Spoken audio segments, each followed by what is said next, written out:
Birleşmiş Milletler Güvenlik Konseyi'nde Gazze'de derhal ateşkes sağlanması ve rehinelerin koşulsuz olarak serbest bırakılması çağrısında bulunan tasarı oylandı. Amerika Birleşik Devletleri'nin çekimser kalmasıyla birlikte tasarı kabul edildi. İsrail Başbakanı Netanyahu, Washington'a üst düzey heyet göndermeyeceğini de açıkladı. Bakalım bu önemli haberin detaylarına.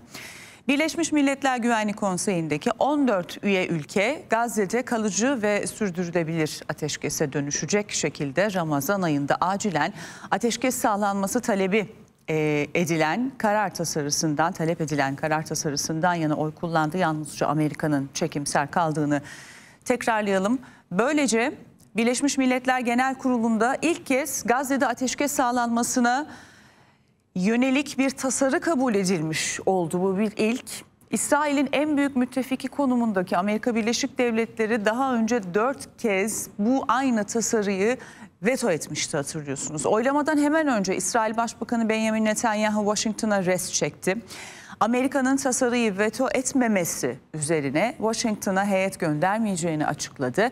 Kararla ilgili açıklama yapan Birleşmiş Milletler Genel Sekreteri Antonio Guterres, kararın mutlaka uygulanması gerektiğini söyledi. Başarısızlık affedilemez olacak diye de ekledi açıklamasına. Bir açıklama da Dışişleri Bakanlığı'ndan geldi. Güvenlik Konseyi'nin Ramazan ayı boyunca Gazze'de acil ateşkes ilan edilmesi kararını olumlu bir adım olarak görüyoruz denildi bu açıklamada. Gazze'deki insani felaketin sona ermesi ve İsrail-Filistin meselesine kalıcı bir çözüm bulunabilmesi için uluslararası kamuoyunu İsrail'e karşı ortak bir tutum takınmaya çağırıyoruz ifadelerine yer verildi bu açıklamada.